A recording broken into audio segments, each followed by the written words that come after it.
എന്നാൽ ഒരുപാട് വേദനയോടും ദുഃഖഭാരത്തോടും കൂടിയാണ് ഇന്ന് ഈ വേദിയിൽ നിങ്ങളോടൊപ്പം ഞാനുമായിരിക്കുന്നത്. അതിൻ്റെ കാര്യകാരണങ്ങൾ ആർക്കും അറിഞ്ഞുകൂടാത്തതല്ല. ഇൻഫാമിൻ്റെ കാർഷിക സമ്മേളനം മുൻപ് പ്ലാൻ ചെയ്തിരുന്നു. പക്ഷേ ഈ ജില്ലാ സമ്മേളനത്തിൽ ആദരിക്കപ്പെടേണ്ട ആളുകളെ ആദരിക്കുന്നുവെന്ന അഭിമാന നിമിഷത്തിൽ വലിയ നൊമ്പരങ്ങൾ ചാർത്തിക്കൊണ്ട് കഴിഞ്ഞ ദിവസങ്ങളിൽ അരങ്ങേറിയ ദാരുണമായ മരണങ്ങൾ ഈ നാടിന് തന്നെ കളങ്കമായി മാറിയിട്ടുണ്ടെന്ന സത്യം നമ്മൾ തിരിച്ചറിയുന്നുണ്ട്. കഴിഞ്ഞ ദിവസങ്ങളിൽ നമ്മളെല്ലാം സാക്ഷ്യം വഹിച്ച ആ ദാരുണമായ ഒരു ദിവസം തന്നെ 3 പേരെ കാട്ടുപോത്ത് അതിക്രൂരമായി ആക്രമിച്ചു കീഴ്പ്പെടുത്തി കൊന്ന ആ വലിയൊരു ദുരന്തത്തിൻ്റെ മുമ്പിലാണ് നമ്മളിപ്പോൾ നിൽക്കുന്നത്. കണമല പ്രദേശം ഇതിൻ്റെ വിശാല കാഞ്ഞിരപ്പള്ളി ജില്ലയുടെ ഒരു പ്രദേശമാണെന്നറിയാം. അതുപോലെ കൊല്ലത്തായൂരിലും അന്ന് തന്നെ ആളുകൾ കൊല്ലപ്പെട്ടു. ഇങ്ങനെയൊക്കെ ഒരു പരിതാവസ്ഥ ഒരു ഒറ്റപ്പെട്ട സംഭവമായിട്ട് നമ്മൾ കരുതേണ്ട കാര്യമില്ല. അതിനെയൊക്കെ മറ്റു തരത്തിലൊക്കെ വളച്ചൊടിച്ചുകൊണ്ട് കർഷകരുടെ തലയിൽ അതിൻ്റെയൊക്കെ ഉത്തരവാദിത്വം വച്ചുകെട്ടാനായിട്ട് വനപാലകർ ശ്രമിക്കുന്നതിൻ്റെ വളരെ ദയനീയമായ ദൃശ്യങ്ങൾ ഇന്ന് 24 പുറത്തുവിട്ടതിനെ കുറിച്ച് അച്ഛൻ പറഞ്ഞു കഴിഞ്ഞു. വാസ്തവത്തിൽ ഈ കേരളത്തിന് അപമാനകരമായ ഒരു സ്വരമായിട്ടാണ് എനിക്കത് തോന്നിയത്. 24ൻ്റെ ഇന്നത്തെ ആ ന്യൂസ് ചാനലിൽ വന്ന കാര്യം ഒരു ശബ്ദരേഖയാണ്. ഞാൻ മാന്യയുടെ പേരിൽ അദ്ദേഹത്തിൻ്റെ ആ റേഞ്ച് ഓഫീസറുടെ പേര് പറയുന്നില്ല. പക്ഷെ അദ്ദേഹം പുറത്തുവിട്ടത് പാവപ്പെട്ട ഒരു കർഷകന്റെ നെഞ്ചിൽ ചവിടി നിന്നുകൊണ്ട് അവനെ ഇല്ലെന്നാക്കുമെന്നുള്ള സ്വരമായിരുന്നു. എന്ന് വെച്ച് കഴിഞ്ഞാൽ നിങ്ങളെ ഞങ്ങൾ ടാർഗറ്റ് ചെയ്തിട്ടുണ്ട്, നിങ്ങളുടെ തലയിൽ ഇല്ലാത്ത കേസുകൾ കെട്ടിവെക്കാൻ ഞങ്ങൾ തീരുമാനിച്ചു കഴിഞ്ഞു എന്നുള്ളതാണ് എൻ്റെ ആന്തരികാർത്ഥം. അതുകൊണ്ട് ഇത് വനം വകുപ്പിൻ്റെയും വനപാലകരായ ഉദ്യോഗസ്ഥന്മാരുടെയും സ്വഭാവം വെളിപ്പെടുത്തുന്ന ഒരു ശബ്ദരേഖയായിട്ട് ഇവിടെ ഞങ്ങൾ കാണുകയാണ്. ഇതുതന്നെയല്ലേ ഈ സമകാലിക കേരളത്തിന്റെ ദുർഭകാവസ്ഥയുടെ ആത്യന്തികമായ ഒരു വിചാരമെന്ന് ഞാൻ കരുതുന്നു. ഞാനിവിടെ പറഞ്ഞു വെക്കാൻ ആഗ്രഹിക്കുന്നത് ഈ സംഭവങ്ങളെ അങ്ങനെ ഒറ്റപ്പെടുത്തിക്കൊണ്ട് തമസ്കരിക്കാനായിട്ട് ആരും ശ്രമിച്ചു കഴിഞ്ഞാൽ ഇതങ്ങനെ ഒറ്റപ്പെട്ട സംഭവം അല്ലെന്ന് പറയാൻ തന്നെയാണ്. കാരണം ഈ കഴിഞ്ഞ 6 വർഷം കൊണ്ട് ഈ വന്യജീവികളുടെ ആക്രമണത്തിൽ, അതായത് വന്യവകുപ്പ് പുറത്തുവിട്ട രേഖകളുടെ അടിസ്ഥാനത്തിലാണ് ഞാനിത് പറയുന്നത്. കഴിഞ്ഞ 6 വർഷത്തിനുള്ളിൽ 735 പേരാണ് നമ്മുടെ ഈ കേരളക്കരയിൽ വന്യമൃഗങ്ങളുടെ ആക്രമണത്തിൽ ഇരയായി കൊല്ലപ്പെട്ടതെന്ന കാര്യം നമ്മൾ മറക്കരുത്. കഴിഞ്ഞ 2021 ജൂൺ മുതൽ ഡിസംബർ 22 വരെയുള്ള കുറഞ്ഞ നാളുകൊണ്ട് 123 പേര് കൊല്ലപ്പെട്ടു. ഇതിനൊക്കെ ആരാണ് ഉത്തരവാദികൾ? ഏതെങ്കിലും തരത്തിൽ ആരെങ്കിലും വനത്തിൽ കയറിയിട്ട് പ്രശ്നം ഉണ്ടാക്കിയതാണോ ഇത്? വന്യജീവികൾ നാട്ടിലേക്ക് ഇറങ്ങി വന്നിട്ട് ക്രൂരമായിട്ട് മനുഷ്യരെ കൊലപ്പെടുത്തുന്നതിന്റെ ചിത്രമാണിത് മുഴുവനും. ഇതിന്റെ ഉത്തരവാദിത്വം ഏറ്റെടുക്കാനായിട്ട് വനം വകുപ്പ് തയ്യാറാകുമോ? ഇതിന്റെ ഉത്തരവാദിത്വം കൃത്യമായിട്ട് ഞങ്ങൾ ഏറ്റെടുക്കുന്നത് പറയാനായിട്ട് തുടർ നടപടികൾ സ്വീകരിക്കാനായിട്ട് സംസ്ഥാന സർക്കാരിന് ബോധ്യമുണ്ടോ? സംസ്ഥാന സർക്കാരിന് തയ്യാറാകുമോ? രാഷ്ട്രീയക്കാർ മുൻപന്തിയിലേക്ക് വന്നിട്ട് ഇത് ഞങ്ങൾ ചെയ്യും, ഞങ്ങൾ ഏറ്റെടുക്കും, ഇതിൽ നടപടിക്രമങ്ങളിലേക്ക് എത്തുമെന്ന് പറയാനായിട്ട് രാഷ്ട്രീയ നേതൃത്വങ്ങൾ തയ്യാറുണ്ടോ എന്നൊരു ചോദ്യം ഇൻഫാമിന് ചോദിക്കാനുണ്ട്. പ്രിയപ്പെട്ടവരെ, ഞാനൊരു കാര്യം പറയാൻ ആഗ്രഹിക്കുകയാണ്. ഇൻഫാം ഒരു രാഷ്ട്രീയ സംഘടനയല്ല. ഇൻഫാമിന് കക്ഷി രാഷ്ട്രീയങ്ങളില്ല. പക്ഷെ ഇൻഫാമിന് ഇന്ന് ഒരു രാഷ്ട്രീയമുണ്ട്. എന്താണെന്നറിയാമോ ആ രാഷ്ട്രീയം? കർഷകരുടെ രക്ഷ എന്ന ഒരു രാഷ്ട്രീയമുണ്ട്. അത് ഇൻഫാമിന്റെ ദർശനമാണ്. ഞാനിപ്പോൾ ഈ പറയുന്ന കാര്യങ്ങൾ തീർച്ചയായിട്ടും ചാനൽ സുഹൃത്തുക്കളായ നിങ്ങൾ വേണ്ട വിധം റിപ്പോർട്ട് ചെയ്യുമെന്ന് എനിക്കറിയാം. അതുപോലെ മുൻ പ്രസംഗങ്ങളൊക്കെയും തീർച്ചയായിട്ടും നിങ്ങൾ ചെയ്യുന്ന വലിയ കാര്യങ്ങൾ ഞങ്ങൾ വളരെ സന്തോഷത്തോടുകൂടി നിങ്ങളെ അഭിനന്ദിക്കുകയാണ്. പക്ഷെ അതേസമയം ഒരിക്കലും ദയവായിട്ട് ഇതിനെ തെറ്റായി വ്യാഖ്യാനിക്കാൻ പാകത്തിൽ ആരും വർഗീയവൽക്കരിക്കരുത്, രാഷ്ട്രീയവൽക്കരിക്കരുത് എന്നൊരു അഭ്യർത്ഥനയും കൂടി വയ്ക്കാൻ ഞാൻ ആഗ്രഹിക്കുകയാണ്. കാരണം ഈ ഒരു കർഷക സമൂഹത്തിന്റെ സ്വരമാണിത്. ഏതെങ്കിലും ഒരു പ്രത്യേക വിഭാഗത്തിന്റെ സ്വരമല്ല, ഏതെങ്കിലും രാഷ്ട്രീയ പാർട്ടിക്കെതിരായ സ്വരമല്ല, ഭരിക്കുന്ന കക്ഷിക്കുമെതിരായ സ്വരമൊന്നുമല്ല. പക്ഷേ ഭരിക്കുന്നവർക്ക് കൂടുതൽ ഉത്തരവാദിത്വമുണ്ട് എന്ന് ഞങ്ങൾ പറയാൻ ആഗ്രഹിക്കുന്നു. ഇന്നിവിടെ തടിച്ചുകൂടിയ ഈ മഹാജനസാഗരം, 20,000-ഓളം വരുന്ന കർഷകരുടെ ഒരു വലിയ സമൂഹം ഇവിടെ ഈ കട്ടപ്പനയുടെ തെരുവോരങ്ങളെ വിറപ്പിച്ചുകൊണ്ട് ഇവിടേക്ക് വലിയൊരു റാലിയായി കടന്നു വന്ന് നമ്മൾ കണ്ടു കഴിഞ്ഞതാണ്.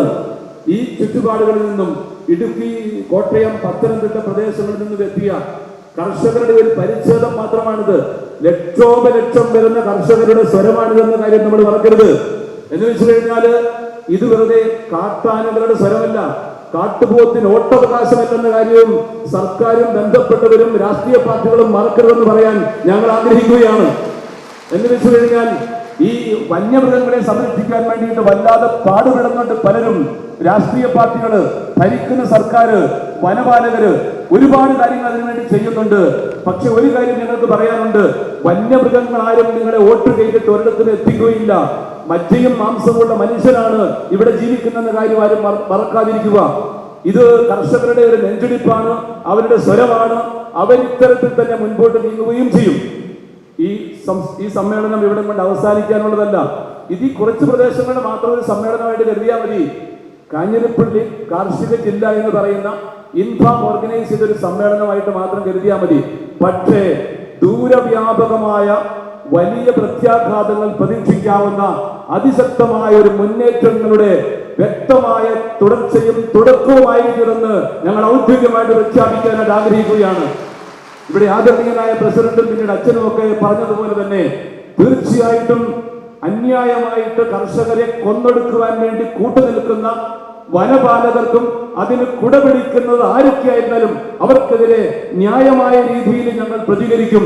നിയമങ്ങൾ ഉപയോഗിച്ചുകൊണ്ട് തന്നെ ഏതറ്റം വരെയും പോകാനായിട്ട് ഇൻഫാം തയ്യാറെടുക്കുകയാണെന്ന കാര്യം ഒരു മുന്നറിയിപ്പായിട്ട് തരാൻ ഞങ്ങൾ ആഗ്രഹിക്കുന്നു.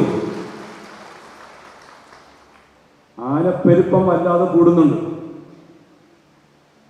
ആന പെരുകുന്നതിന്റെ കണക്ക് കൃത്യമായിട്ട് നമുക്ക് ഏതാണ്ട് വനം വകുപ്പിൽ തന്നെ കിട്ടിയിട്ടുണ്ട്.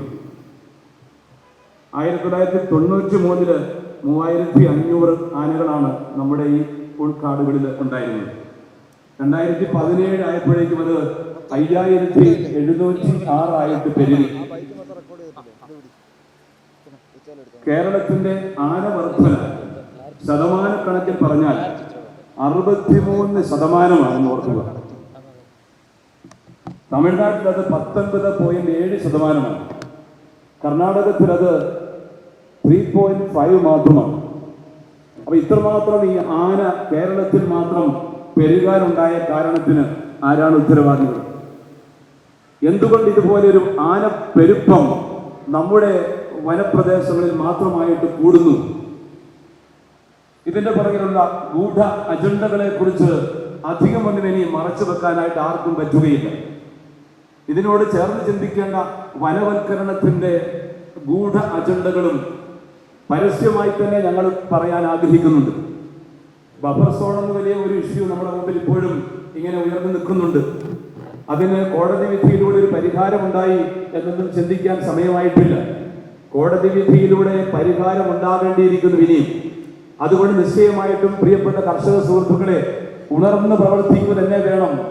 ബഫർ സോണിൽ തന്നെയാണ് ഈ പ്രിയപ്പെട്ട 2 പേരും കണമലയിൽ കൊല്ലപ്പെട്ടതെന്ന കാര്യം നമ്മൾ മറക്കണ്ട. ഏഞ്ചൽ വാലി, പമ്പ വാലി പ്രദേശങ്ങൾ ഇപ്പോഴും വനത്തിന്റെ ഭാഗമാണെന്ന് സാങ്കേതിക പിഴവുകളുടെ പേരിൽ ഇപ്പോഴും അകപ്പെട്ട് കിടക്കുന്നുണ്ടെന്ന കാര്യം നമുക്കറിവുള്ളതാണ്. അതൊന്നും ഇതുവരെയും റെക്ടിഫൈ ചെയ്യപ്പെട്ടിട്ടില്ല. നടപടിക്രമങ്ങൾ കുറെയൊക്കെ നീങ്ങുന്നുണ്ട്, നല്ല കാര്യം. അത്രയുമെങ്കിലും ചെയ്യുന്ന സർക്കാരിന് അഭിനന്ദനങ്ങൾ. പക്ഷേ അവിടെ കൊണ്ട് നിർത്താനാവില്ല, ഞങ്ങളൊക്കെ ഇതിന്റെ പുറകെ തന്നെ ഉണ്ട്. പക്ഷേ ഈ ബഫർ സോൺ ഏരിയയിൽ തന്നെയാണ് കാട്ടുപോത്ത് ഇറങ്ങി വന്നിട്ട് ജീവൻ എടുത്തിട്ട് പോയത്. വീട്ടകത്തേക്ക് കയറി വരികയും വീട്ടുപരിസരത്തുള്ള തോട്ടത്തിൽ നിന്ന് മനുഷ്യനെ കുത്തിക്കൊലപ്പെടുത്തുകയും ചെയ്ത സംഭവം. ഇത് മാത്രമല്ല, ബഫർ സോണില് ഖനനം പോലെയുള്ള പ്രവർത്തനങ്ങൾ മാത്രമേ നിഷേധിക്കുന്നുള്ളൂ, ബാക്കിയെല്ലാം അനുവദനീയമാണെന്നൊക്കെ പറയുന്നത് കെട്ടുകഥകളായിട്ട് മാത്രം കണ്ടാൽ മതി. അവിടെയൊന്നും ജീവിക്കാൻ പറ്റാത്ത അവസ്ഥയിലേക്ക് ആളുകളെ കൊണ്ടുചെന്ന് എത്തിക്കുമെന്നതിന് സംശയമൊന്നും നമുക്ക് ആവശ്യമില്ല. ഞാൻ ചില ഉദാഹരണങ്ങൾ പറയാം. റീബിൽഡ് കേരള പദ്ധതി എന്നതിനോട് ചേർത്ത് 15 ലക്ഷം രൂപ കൊടുത്ത് വനം വകുപ്പ് പല സ്ഥലങ്ങളിൽ നിന്നും ആളുകളെ കുടിയിറക്കാൻ ശ്രമിക്കുന്നുണ്ട്. മാങ്കുളം, വട്ടവട, ചിന്നക്കനാൽ, മറയൂർ, സേനാപതി തുടങ്ങിയ പ്രദേശങ്ങളിൽ വലിയ കുടിയിറക്കങ്ങൾ നടക്കുന്നുണ്ട്. 15 ലക്ഷം രൂപ കൊടുത്ത് അവരുടെ സ്വത്തും വീട് പ്രദേശങ്ങളും വാങ്ങിച്ചെടുക്കാനായിട്ട് വളരെ ബോധപൂർവം ഇന്ന് വനം വകുപ്പ് ശ്രമിച്ചുകൊണ്ടിരിക്കുകയാണ്. 15 ലക്ഷം രൂപ കൊടുത്തിട്ട് കിട്ടുന്നത് കൊണ്ട് അല്ലെങ്കിൽ വാങ്ങിച്ചിട്ട് കിട്ടുന്ന പൈസ വാങ്ങിച്ച് ഇറങ്ങിപ്പോകാനായിട്ട് പ്രേരിപ്പിച്ചുകൊണ്ടിരിക്കുന്നതാണ്. അത് റീബിൽഡ് കേരള പദ്ധതിയുടെ ഭാഗമായിട്ടാണ് അത്രേ.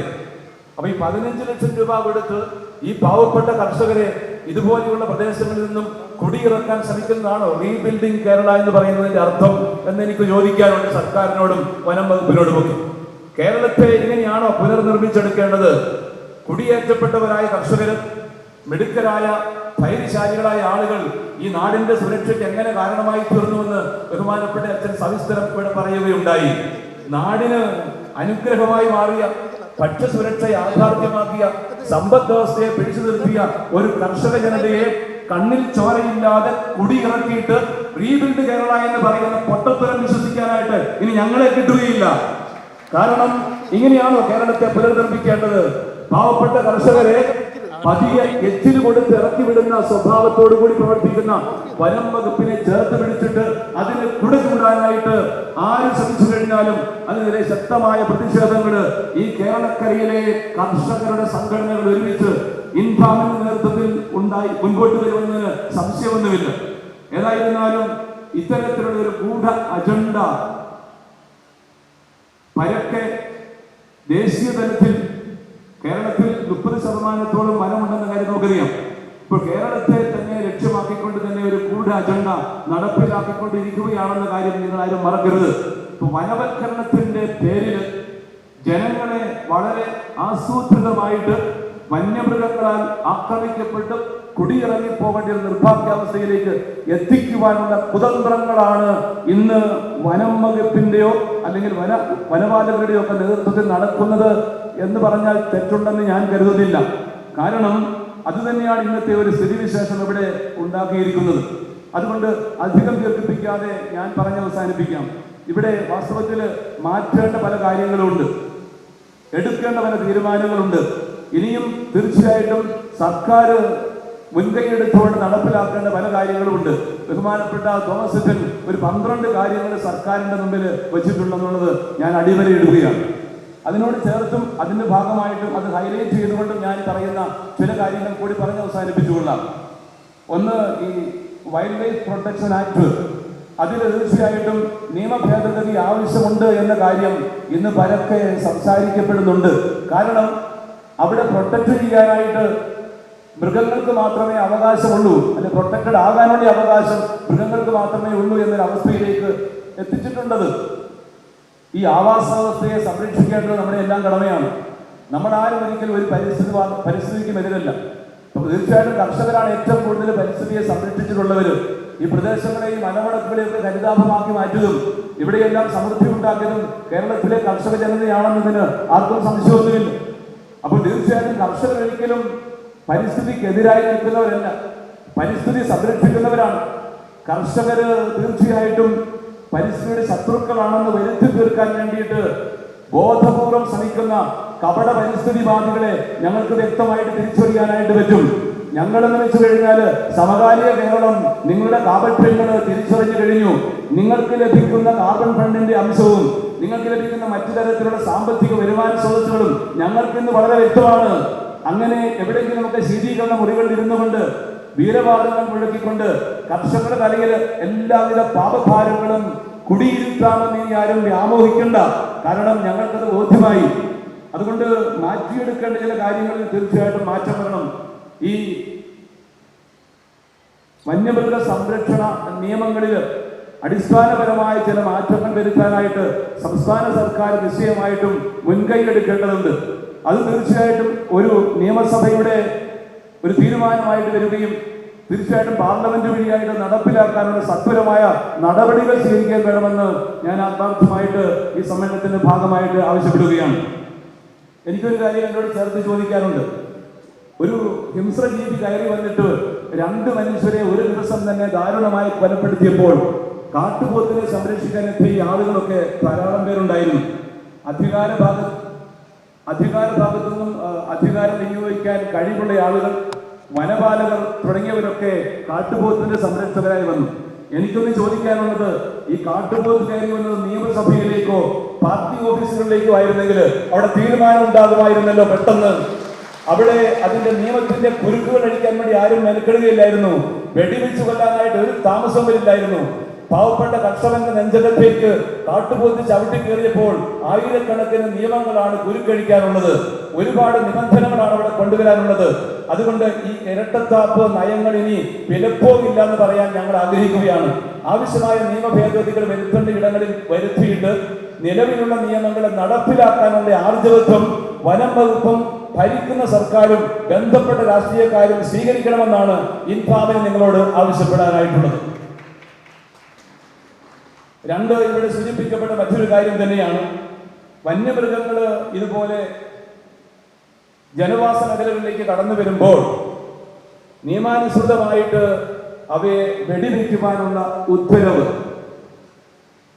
കൃത്യമായ വിധം കളക്ടർക്കോ ബന്ധപ്പെട്ട അധികാരികൾക്കോ ഉണ്ടായിരിക്കുകയും നടപ്പിലാക്കുകയും വേണം. ഇത് അട്ടിമറിക്കപ്പെട്ടു എന്നുള്ള കാര്യം സത്യമാണിപ്പോൾ. ഇനി അത് ഉണ്ടാവാതിരിക്കാനായിട്ട് തീർച്ചയായിട്ടും ഉത്തരവാദിത്തപ്പെട്ടവർ ശ്രദ്ധിക്കേണ്ടതാണ്. വന്യമൃഗങ്ങളെ കുറ്റം പറഞ്ഞിട്ട് കാര്യമില്ല, അത് വല്ലാതെ വർദ്ധിച്ചു പെരുകുന്നു എന്നുള്ളതാണ് ഇപ്പോഴത്തെ പ്രതിസന്ധി. നമ്മളതിന്റെ കണക്കുകൾ സഹിതം കേട്ടുകഴിഞ്ഞതാണ്. ആനപ്പെരുപ്പത്തിന്റെ കാര്യം പോലെ തന്നെ മറ്റെല്ലാ മൃഗങ്ങളും ഈ വനത്തിനുള്ളിൽ വല്ലാതെ വർദ്ധമാനമാകുന്നുണ്ട്. വന്യമൃഗങ്ങൾ വസിക്കുന്ന കാടിന്റെ വനവിസ്തൃതി, അതിന്റെ ക്യാരിയിങ് കപ്പാസിറ്റി കൃത്യമായിട്ട് പഠിച്ചിട്ട് അതനുസരിച്ച് മാത്രമായിരിക്കണം അതിനവിടെ നിയന്ത്രണം ഏർപ്പെടുത്തണം. അതിൽ കൂടുതലായിട്ടുള്ള വന്യമൃഗങ്ങൾ തീർച്ചയായിട്ടും അവിടെ നിന്ന് നീക്കം ചെയ്യണം. വന്യമൃഗങ്ങളെ നിയന്ത്രിക്കുവാനുള്ള ഒരു സംവിധാനം ഉണ്ടാവണം. അതിന് ജനനനിരക്ക് നിയന്ത്രിക്കുവാനുള്ള സംവിധാനം ഉണ്ടാവണം. എല്ലാ പരിഷ്കൃത രാജ്യങ്ങളിലും സമയബന്ധിതമായിട്ട് നിയന്ത്രിതമായിട്ട് കണ്ടു ചെയ്യാനുള്ള അവസരങ്ങൾ നിയമം അനുവദിക്കുന്നുണ്ട്. ഭാരതം ഒരു പരിഷ്കൃത രാജ്യമാണെന്ന് അഭിമാനിക്കുന്നുണ്ടെങ്കിൽ, തീർച്ചയായിട്ടും നമ്മുടെ നാട് സാക്ഷര കേരളമാണെന്ന് നമ്മൾ അഭിമാനിക്കുന്നുണ്ടെങ്കിൽ എന്തുകൊണ്ട് നമ്മുടെ രാജ്യത്ത് അത്തരം നിയമങ്ങൾ നടപ്പിലാക്കിക്കൂടാ? ഇതിന്റെയൊക്കെ പുറകില് ആസൂത്രിതമായ അജണ്ടകൾ ഉള്ളത് കൊണ്ട് മാത്രമാണ് അതിനൊക്കെ എതിരെ നിൽക്കാൻ ആളുകളുള്ളത്.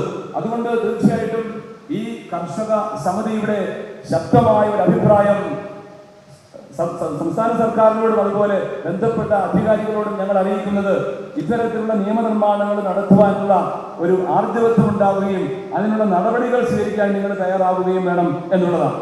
മറ്റൊരു പ്രധാനപ്പെട്ട ഒരു വിഷയം, അതാണ് നമ്മളിപ്പോൾ അഡ്രസ് ചെയ്യുന്ന ഹ്യൂമൻ ആനിമൽ കോൺഫ്ലിക്റ്റ്. അത് തീർച്ചയായിട്ടും അഡ്രസ് ചെയ്യപ്പെടേണ്ട ഒരു വിഷയം തന്നെയാണ്. ഇന്ന് മാത്രമല്ല, എല്ലാ കാലത്തും ഒരു പ്രതിസന്ധിയാണ്. വന്യമൃഗങ്ങളും മനുഷ്യരും തമ്മിലുള്ള ഈ ഒരു അന്തരവും അകലവും ഈ ഒരു കോൺഫ്ലിക്റ്റും. അപ്പൊ അത് പഠിക്കാനായിട്ട് കൃത്യമായ സമിതികൾ ഉണ്ടാവണം. സർക്കാർ നിയമിക്കുന്ന സമിതികളിൽ അല്ലെങ്കിൽ ഏതെങ്കിലും തരത്തിലൊക്കെ നിയമിക്കപ്പെട്ടിട്ടുള്ള ഇപ്പോഴത്തെ സമിതികളിലൊക്കെ പരിസ്ഥിതിവാദികൾ അത്തരത്തിൽ ചിന്തിക്കുന്നവർ മാത്രം തിരുകപ്പെട്ടതാണ്. അത്തരം സമിതികളിലൊന്നും വേണ്ടത്ര വിശ്വാസം ജനങ്ങൾക്കിന്നില്ല. അതുകൊണ്ട് പ്രാദേശികമായ സമിതികൾ ഉണ്ടാവണം. ഈ പ്രാദേശിക സമിതികളിൽ ആ പ്രദേശത്ത് വസിക്കുന്ന ആളുകളുടെ പ്രതിനിധികൾ, ജനപ്രതിനിധികൾ, മറ്റ് വനപാലകരായ അധികാരികളൊക്കെ ഉൾക്കൊള്ളുന്ന സമിതികൾ ഉണ്ടാവണം. അത്തരം സമിതികൾ ഒരുമിച്ച് ചേർന്നുകൊണ്ട് ഇത്തരം വിഷയങ്ങളെ സമഗ്രമായിട്ട് പഠിക്കുകയും വേണ്ട പരിഹാരത്തിൽ എത്തിച്ചേരുകയും വേണം. അതുകൊണ്ട് പ്രാദേശിക സമിതികൾ രൂപീകരിക്കാനായിട്ടുള്ള നിലപാടുകളും നടപടികളും എടുക്കാൻ സർക്കാർ തയ്യാറാവണം എന്ന് ഞങ്ങൾ അഭ്യർത്ഥിക്കുകയാണ്.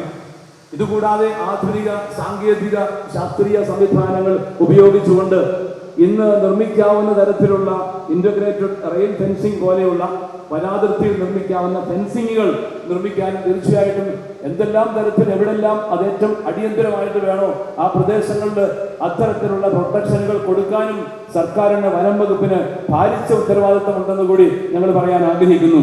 ചുരുക്കത്തിൽ ഇവിടെ ആവശ്യപ്പെട്ട ഈ 12 കാര്യങ്ങളും ഇവിടെ ഞാൻ അതിനോട് ചേർത്ത് അടിവരയിട്ട കാര്യങ്ങളും കൂട്ടിച്ചേർത്ത കാര്യങ്ങളും എല്ലാം ഈ ഇൻഫാമിന്റെ വലിയ ഒരു ആഹ്വാനമായിട്ട് തന്നെ ഞങ്ങൾ ഇവിടെ അറിയിക്കുകയാണ്. ഒരു കാര്യം ഞങ്ങൾ തീരുമാനിച്ചു കഴിഞ്ഞതാണ്, ഈ കർഷക സമരം ഇത് ഇവിടെ തീരാനുള്ളതല്ല. ഈ കേരളത്തിലെ ഒരു കർഷകൻ പോലും ഇനി ഇതുപോലെ കിരാതമായിട്ട് കൊല്ലപ്പെടുകയില്ല എന്ന് ഉറപ്പുവരുന്നത് വരെ ഇൻഫാമിന്റെ ശക്തമായ ഒരു മുന്നേറ്റവും ശക്തമായ നിയമ പോരാട്ടവും തീർച്ചയായിട്ടും ഉണ്ടാകുമെന്ന് ഞങ്ങൾ ഉറപ്പു തന്നുകൊണ്ട് അക്കാര്യത്തിൽ കേരളത്തിലെ കർഷക സമൂഹം ഒറ്റക്കെട്ടായിട്ട് മുൻപോട്ട് നീങ്ങും. ഇൻഫാം അതിന് ശക്തമായ നേതൃത്വം കൊടുക്കും.